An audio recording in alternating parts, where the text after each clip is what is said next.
नमस्कार दोस्तों, मैं राम उद्गार कुमार आपके अपने YouTube चैनल जमीन से आसमान तक में स्वागत करता हूं। दोस्तों, मैं जहां मौजूद हूं यह क्षेत्र मधुबनी जिला के मधेपुर प्रखंड के अंतर्गत मधेपुर मार्केट का है और मेरे साथ जुड़ चुकी है एक सिलाई मशीन चलाने वाली लड़की, BPSC कंप्लीट की है। उनसे मैं बातचीत करने का प्रयास कर रहा हूँ। आपका शुभ नाम क्या है? जी, मेरा नाम पूजा कुमारी है। सबसे पहले पूजा अपना परिचय दीजिए और कम से कम इतना बताइए जिसके बेस पे हम आगे आपसे बातचीत कर सकें। जैसा कि मैंने बताया, मेरा नाम पूजा है।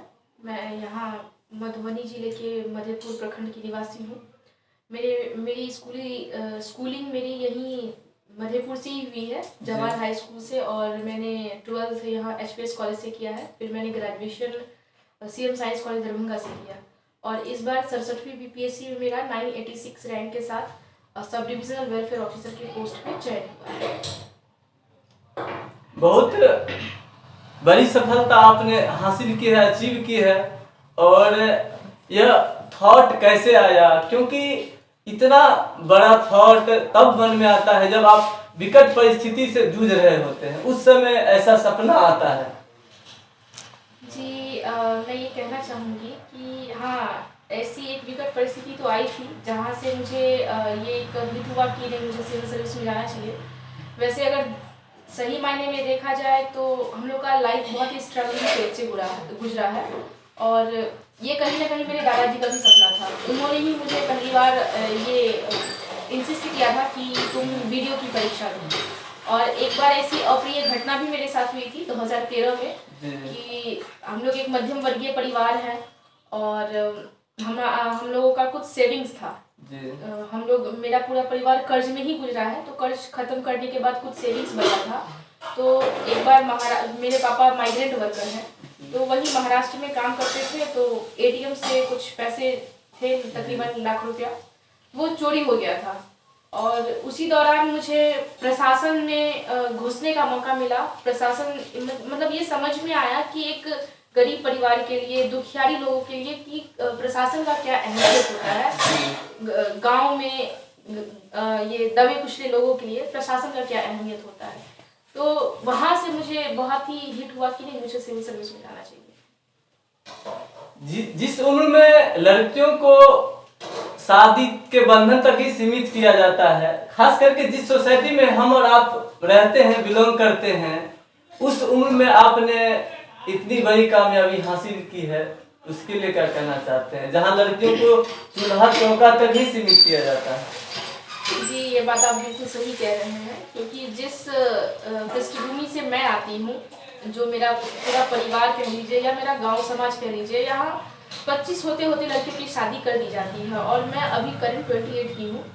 तो इसके लिए मैं अपने मम्मी पापा का ही धन्यवाद कहूँगी, क्योंकि एक ऐसे समाज में रह के मेरे मम्मी पापा ने कभी भी मेरे ऊपर मैरिज जैसे चीज़ों का प्रेशर नहीं आने दिया। इवन सामाजिक ताना बाना के बाद भी वो लोग उन तानों को झेलते थे, लेकिन मुझ तक कभी नहीं पहुंचने देते, कि मुझे कभी फोर्स नहीं करते शादी के लिए। 2 बार मैं फेल भी हुई, उसके बाद भी मेरा मोटिवेशन घटा नहीं। मेरे लिए सबसे बड़ा मोटिवेशन यही था कि सामान्यतः जिस उम्र में लड़कियों की माँ, सामान्य माएँ लड़कियों के लिए शादी का जोड़ा तैयार करती है, और मेरी मम्मी उस वक्त मेरे लिए इंटरव्यू का कपड़ा तैयार कर रही थी, इंटरव्यू का ड्रेस तैयार कर रही थी। तो ये मेरे लिए बहुत बड़ा मोटिवेशन था। तो मेरे लिए सबसे बड़ा जो श्रेय है, या भी कह ले कि मैं जो यहाँ तक अभी तक पहुँची हूँ, वो मेरा परिवार है, मेरे मम्मी पापा और मेरा भाई।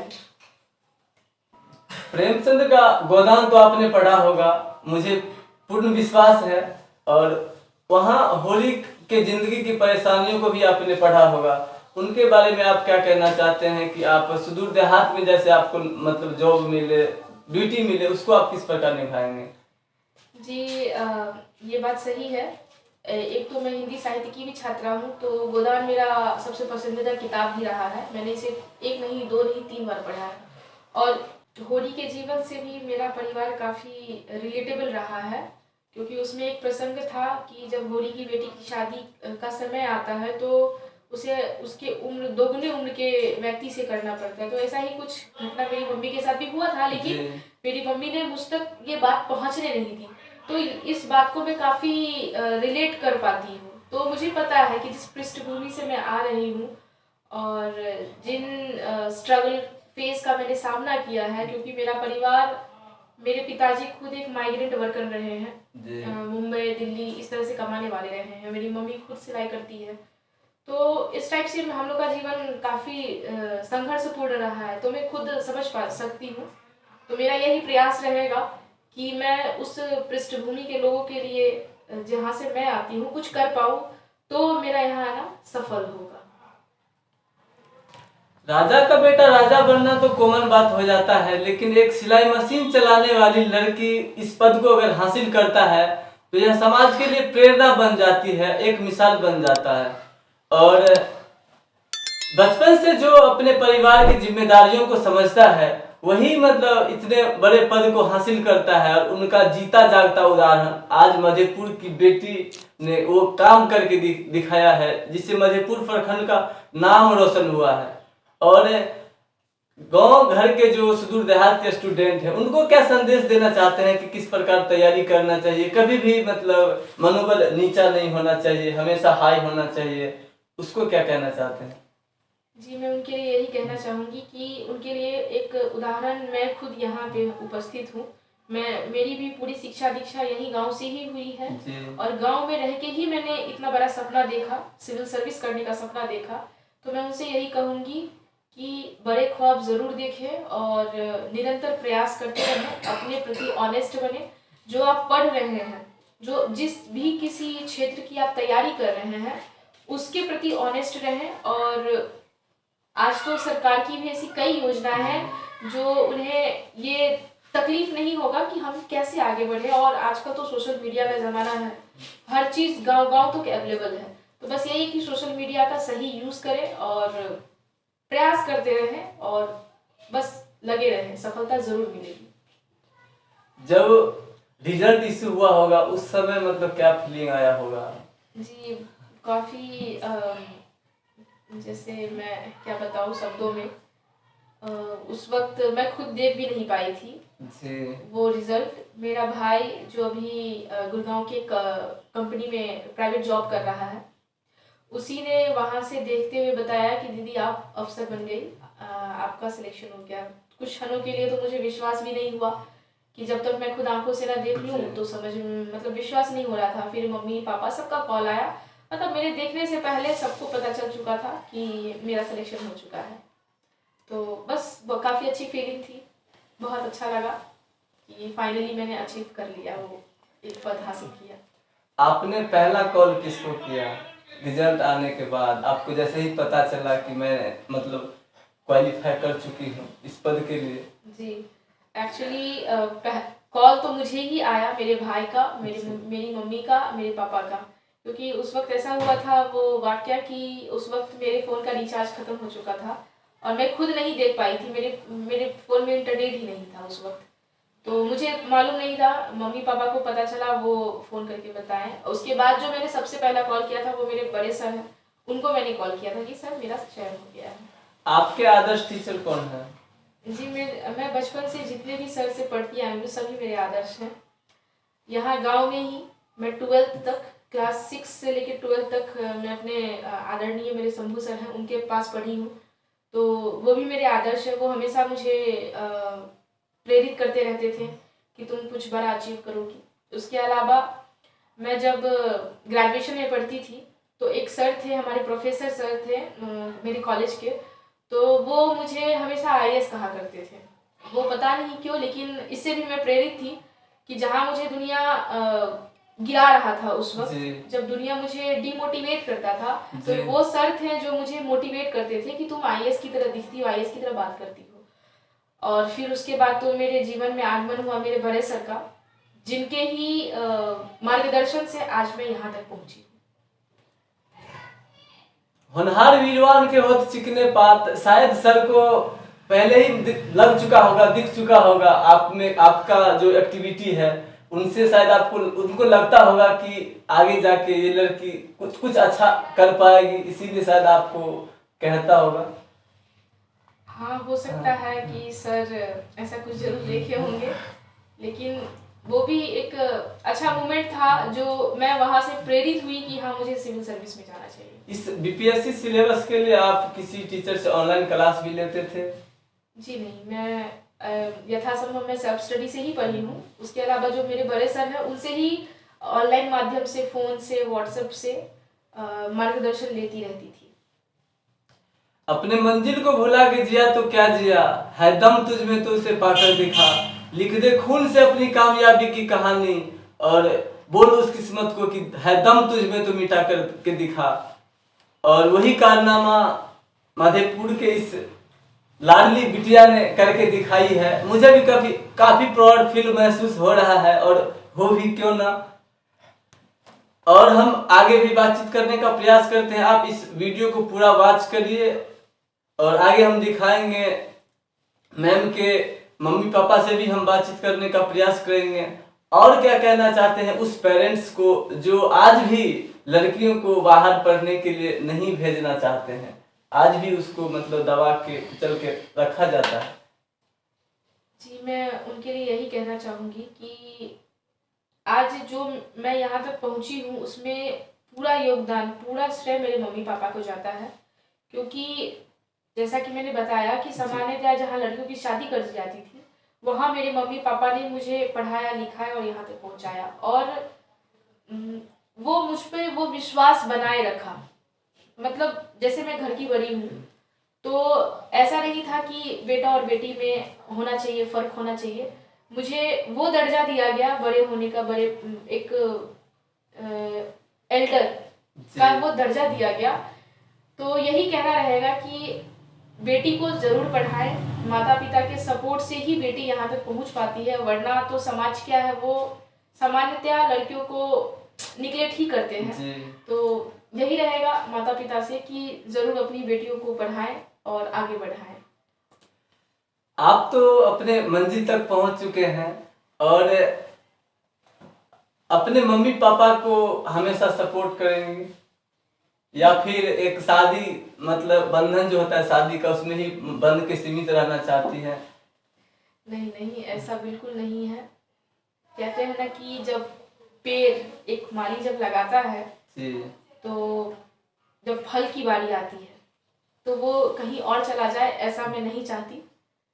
मैं इन बंधनों में अभी नहीं बढ़ना चाहती। मैं इस बारे में अभी क्या कहूँ, ये थोड़ा व्यक्तिगत हो जाता है, लेकिन मैं अभी इन सब चीज़ों से दूर हूँ। अभी मेरा ये तो पहला सीढ़ी है मेरे सिविल सर्विस का। मैं अभी और आगे मेरा जो एम है यूपीएससी का, क्योंकि मैंने यूपीएससी का भी एक अटेम्प्ट दिया नहीं है, तो मेरा आगे वो प्रयास रहेगा मैं यूपीएससी का अटेम्प्ट दूँ, प्लस एसडीएम जो मेरा एक मूल सपना है उससे अचीव करना मेरा आगे का लक्ष्य है। अगर आपका फर्स्ट मंथली आता है कमाई का, तो आप उसको किस प्रकार इन्वेस्ट करना चाहेंगे, अपने मम्मी पापा में या फिर किसी गरीब बच्चों में? अभी इन्वेस्टमेंट का मैं क्या कहूँ, एक्चुअली अभी मेरे परिवार पे थोड़ा कर्ज ज़्यादा है जी। तो मेरा प्रयास तो यही रहेगा कि मैं उन सभी अभी भी समस्याओं से ग्रसित है तो उन समस्याओं का समाधान रहेगा। उसके अलावा जो अभी मेरा भाई जॉब कर रहा है वो मेरे लिए काफ़ी टफ जॉब किया कि ताकि इंसेंटिव मिले और परिवार की परेशानियों को दूर किया जा सके और मेरी दीदी इन परेशानी से दूर रहे। तो मेरा यही प्रयास रहेगा कि वो उस जॉब से हटके वो भी तैयारी में आए और परिवार की जिम्मेदारी को भी संभाले। आपके माता जी लगभग में बीमार रहते हैं? जी, थोड़ी चिंता तो रहती थी, अभी तक तो थी, और बस यही है, थोड़ा शुगर का इशू है तो ठीक हो जाएगी धीरे धीरे। अब तो सब कुछ ठीक ही हो जाएगा, मुझे उम्मीद है। और हमेशा अपने माता पिता का जो सपोर्ट होता है वो क्या कर पाएंगी आप? जी ज़रूर, इसीलिए तो आज यहाँ तक मैं आई हूँ और आगे भी बनी रहूँगी। मैम, आप जो पढ़ते थे उस पढ़ाई का दायरा क्या था और कितने कितने घंटे आप पढ़ते थे? सच बताएं तो मेरे पढ़ाई का कोई ऐसा फिक्स दायरा तो नहीं था, क्योंकि मैं जिस पृष्ठभूमि से आती हूँ, जैसा कि मैंने बताया था, मैं काम करते हुए पढ़ रही थी। कुछ समय ऐसा आया कि मुझे पापा के साथ दुकान में भी काम करना था, मम्मी के साथ मैं सिलाई में भी काम करती थी, और प्लस ट्यूशन्स भी पढ़ाती थी, होम ट्यूशन्स। तो इस हिसाब से समय को बांटते हुए जो भी समय बचता था पढ़ाई में देती। हाँ, विगत 2 साल से जब मैं तैयारी के लिए अपने भाई के पास चली गई थी, तो इस दौरान मैं जो भी घर का काम खत्म करने के बाद सिर्फ मैं पढ़ाई में ही देती थी। तो पढ़ाई का, सच बताए तो पढ़ाई का दायरा ये होना चाहिए ना कि जो भी जितने समय में हम पढ़ रहे हैं, चाहे वो 5 घंटा हो, 2 घंटा हो या 8 घंटा हो, उसमें जो पढ़ रहे हैं वो कितना कंज्यूम कर रहे हैं, कितनी ऑनेस्टी के साथ पढ़ रहे हैं, और क्या पढ़ रहे हैं ना, उसका एक वो ये होना चाहिए कि जो पढ़ रहे हैं वो हम कंज्यूम कर रहे हैं, वो समझ रहे हैं। तो यही था मेरा कि जो भी हम पढ़ें उसको अच्छे से कंज्यूम करते हुए, आत्मसात करते हुए उसको हम आगे बढ़ें। आगे हम मैम के फादर से भी बातचीत करने का प्रयास कर रहे हैं। आपका शुभ नाम क्या है सर? विजय साहब।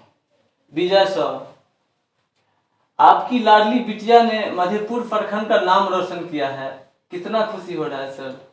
खुशी तो बहुत है, हम लोग सोचे भी नहीं थे, मगर फिर भी कोशिश कर रहे थे जे हमारा कोई अफसर बने। आजकल गांव में भी, आज भी गांव में पेरेंट्स अपने बच्चे को, खास करके लड़की को, बाहर पढ़ना नहीं देना चाहते हैं, नहीं भेजना चाहते हैं। लेकिन आपने अपनी लाडली बिटिया पे बिलीव किया, विश्वास किया और आगे भेजा, जिसका नतीजा आज सामने दिख रहा है। आपके संघर्ष को हम सलाम करते हैं। आपका पेशा क्या है सर? वही आटा चक्की चलाते हैं, छोटा मोटा कपड़ा दुकान करते हैं। कपड़ा दुकान फिलहाल डाला है, पहले आटा चक्की। हाँ, अब डाले हैं, एक साल भर हुआ है, 1 साल हुआ है कपड़ा दुकान। क्या सर आप भी यहाँ के गार्जियन को क्या कहना चाहते हैं, किसी ढंग से आप भी अपने बच्चे को हाँ। आगे पढ़ने के लिए भेजें?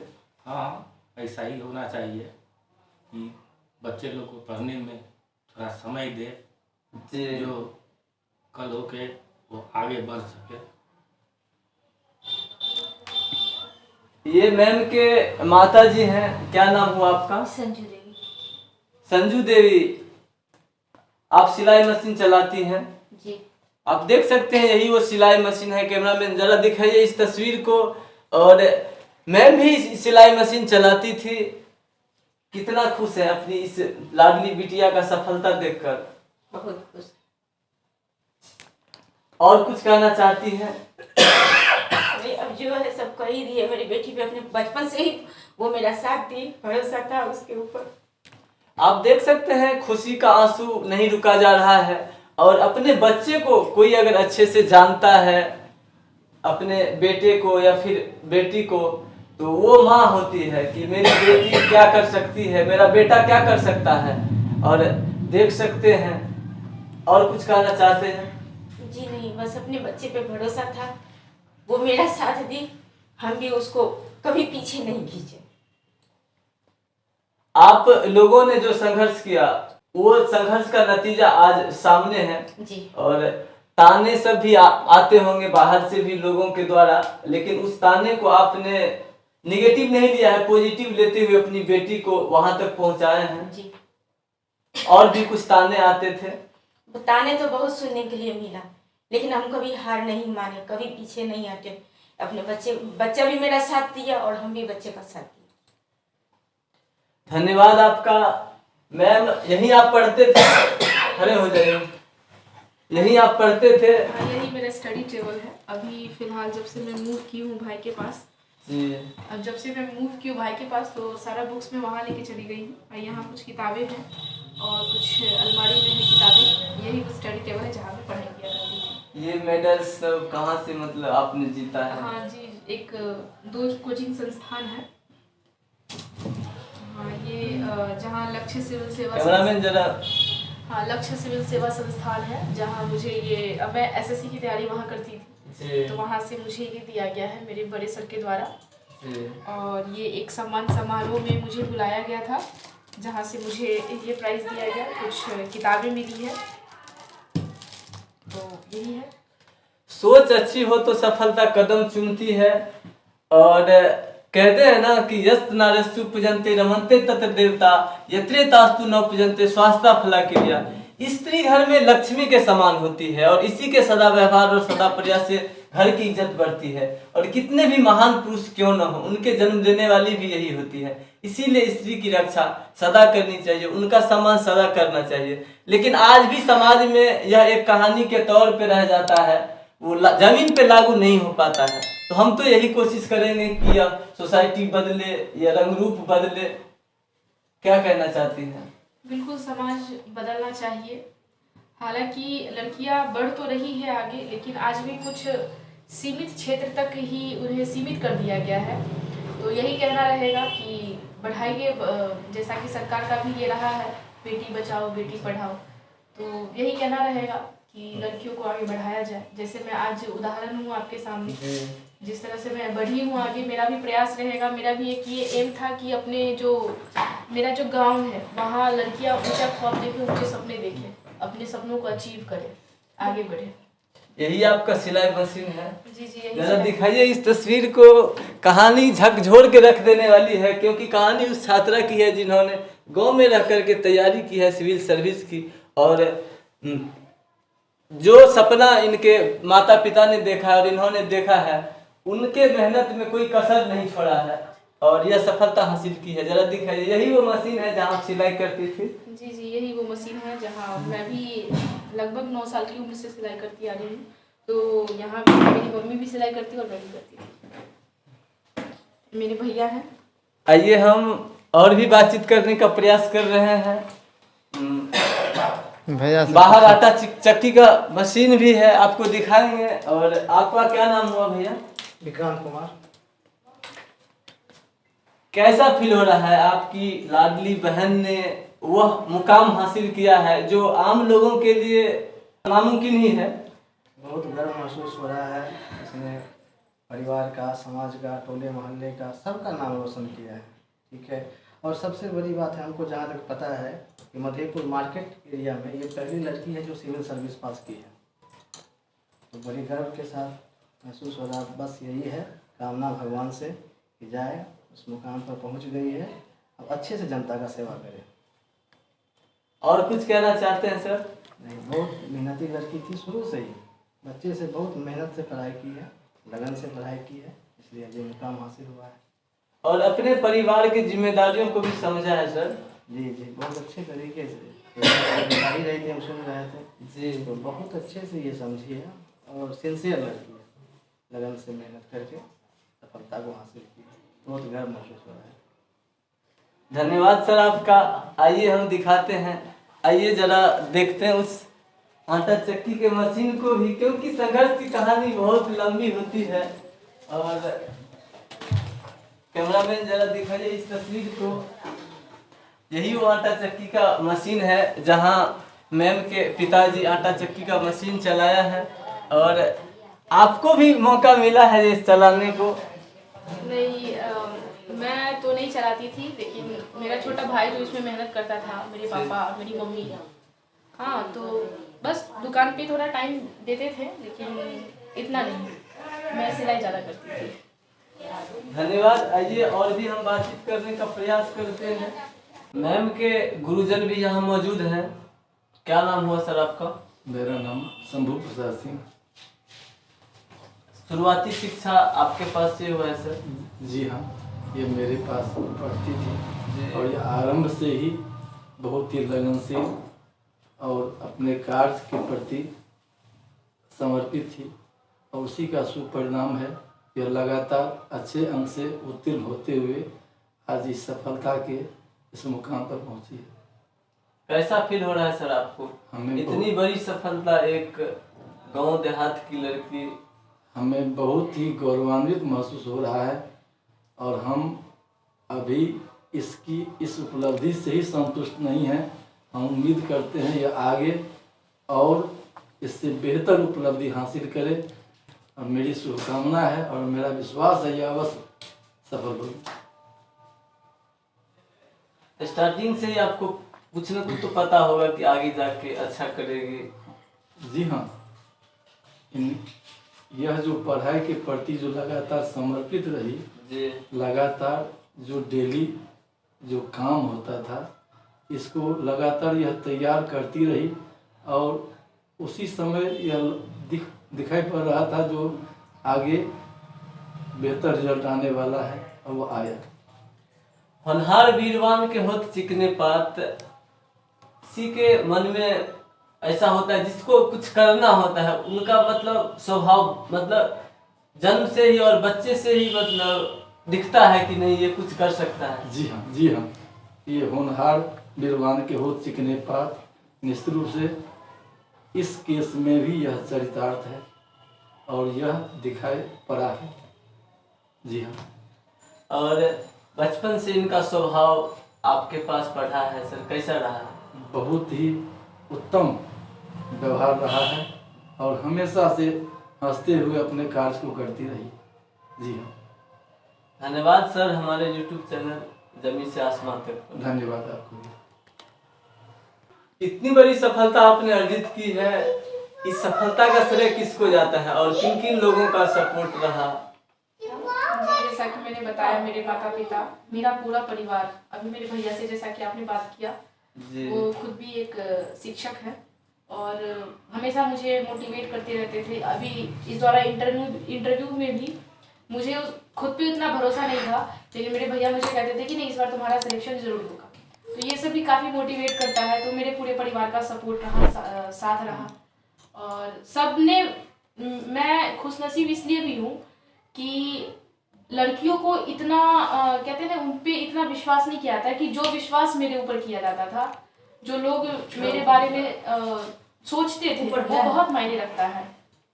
तो ये इस मामले में बहुत लकी थी मेरे परिवार का, मेरा छोटा भाई जो मेरे लिए इतना मेहनत किया और आज एक ऐसी कंपनी में वो काम कर रहा है जहाँ उसे काफ़ी टफ जॉब कहते हैं, वहाँ वो काम कर रहा है मेरे लिए कि दीदी आगे बढ़े, दीदी को कोई दिक्कत ना हो, फाइनेंशियल प्रॉब्लम से गुजरना ना पड़े। पूरे परिवार की, वो है तो मेरे से छोटा लेकिन बड़ी बड़ी जिम्मेदारी को उठाया हुआ है, प्लस मेरे माता पिता तो हैं ही। और मैं इस सफलता का श्रेय अपने गुरुजनों को भी देना चाहती हूँ, क्योंकि जो मेरे सर थे इंटरव्यू के दौरान, उन्होंने मतलब 11 बजे रात तक वो मुझे गाइड करते रहते थे, मेरे बड़े सर। सबका सपोर्ट रहा, भैया से अभी बात हुई है और मेरे चाचा लोग भी हैं, मेरे मामा जी, ये सब मुझे सपोर्ट किया। मामा जी का सपोर्ट इस तरह से था कि जब मैं छोटी थी तो सबको अलग अलग गिफ्ट दिया जाता था, लेकिन मेरे मामा जी मुझे पेन देते थे, तो ये मेरे लिए बहुत ही, मैं उस पेन से बहुत खुश होती थी और लगता था कि लोग मेरे ऊपर इस कलम की ताकत को देखना चाहते हैं मेरे ऊपर। तो बस यही सब था। काफ़ी स्ट्रगलिंग रहा, लेकिन जो लोगों का मेरे ऊपर विश्वास था वो भी मुझे यहाँ तक पहुँचाया है। इस चैनल के लिए आप क्या कहना चाहते हैं? चैनल के लिए मैं यही कहना चाहूँगी कि पहले तो आपको बहुत बहुत धन्यवाद, और आप बहुत अच्छा काम कर रहे हैं और आप आगे बढ़ें। ये चैनल जो काम कर रही है इस सुदूर क्षेत्र में, सामान्यतः जो बड़े बड़े यूट्यूब चैनल हैं वो सुदूर क्षेत्र में नहीं आते हैं, लेकिन आपका चैनल इस सुदूर क्षेत्र से लोगों की कहानियों को इंस्पायर करने के लिए जो काम कर रहा है, बहुत ही काबिल तारीफ है। मेरी शुभकामना आप लोगों के साथ है और ये चैनल आगे बढ़े, यही मेरी शुभकामना है। मेरा भी शुभकामना यही है कि आपका उज्जवल भविष्य का मैं कामना करता हूँ, आप हमेशा आगे बढ़े। एक लाइन कहना चाहेंगे जी, मैं उन लड़कियों से भी मैं अपना संदेश देना चाहूँगी। जब मैं तैयारी के दौरान थी तो मुझे भी काफ़ी सारे ताने सुनने को मिले, और आज भी जब लड़कियां इस फील्ड में आती है तो उन्हें काफ़ी संघर्षों का और काफ़ी ताना बाना का सामना करना पड़ता है। तो जब मैं इस तैयारी में आई थी तो अपने मेंटली में ये प्रिपेयर होके आई थी कि जब मैं तैयारी में जा रही हूँ तो मुझे मेंटली ये सज्ज होके जाना है कि मुझे ये सब सुनना ही पड़ेगा, और चाहे जितना समय लगे मैं इसमें दूंगी और मैं सफल होंगी। तो एक तो ये था कि बिलीव इन योरसेल्फ, तो ये सबसे ज़्यादा ज़रूरी है। दूसरा कि नेवर गिव अप। ये मेरे लिए ये काम इस तरह से किया कि मैं 2 मेंस में फेल हुई। इसके अलावा मैं बीपीएससी का मैंने 2 मेंस पहले भी दे रखा है, तो उसमें 2 बार फेल हुई, तीसरे अटैम्प्ट में मेरा ये क्लियर हुआ है। चौथा भी मैंने 68 का मेंस दे रखा है। और उसके अलावा मैं रेलवे, एनटीपीसी, सीजीएल, सीएचएसएल सबके प्री क्वालिफाई होने के बाद में मेंस में फेल हो रही थी। तो मेरा यही एक जो मंत्र था, नेवर गिव अप, कि मैं सफल होऊंगी, तो ये एक काम किया। तीसरा मैं ये कहूँगी कि मुझे भी तैयारी के दौरान ये ताना सुनने को मिला कि तुम कितना भी कुछ कर लो, तुम्हें तो बेलन चलाना ही पड़ेगा, तुम कुछ भी कर लो तुम्हें चूल्हा करना पड़ेगा। तो उस टाइम में मैंने ये ठाना था कि मैं खुद से भी कहती थी कि यदि लड़कियों के हाथों में बेलन होना उसकी नियति है, तो उन्हीं हाथों में कलम होना उसकी जिद होनी चाहिए। तो बस इसी जिद के साथ मैं आज आगे बढ़ी हूँ और मुझे ये सफलता मिली है। तो मैं उन लड़कियों से कहूँगी कि आप अपने ऊपर विश्वास रखें और डटे रहें जिस क्षेत्र में आप लगे हुए हैं। और सफलता ही सफलता की कुंजी होती है। और कहते हैं ना कि अंत भला तो सब भला। जी जी। और धन्यवाद एक बार सभी दर्शकों को। अगर हमारे YouTube चैनल जमी से आसमान तक को अगर आप सब्सक्राइब नहीं किया है तो प्लीज सब्सक्राइब कर लें। और ये इंटरव्यू कैसा लगा आपको कमेंट बॉक्स में जरूर लिखें। धन्यवाद दोस्तों। जय हिंद। जय भारत, जय बिहार।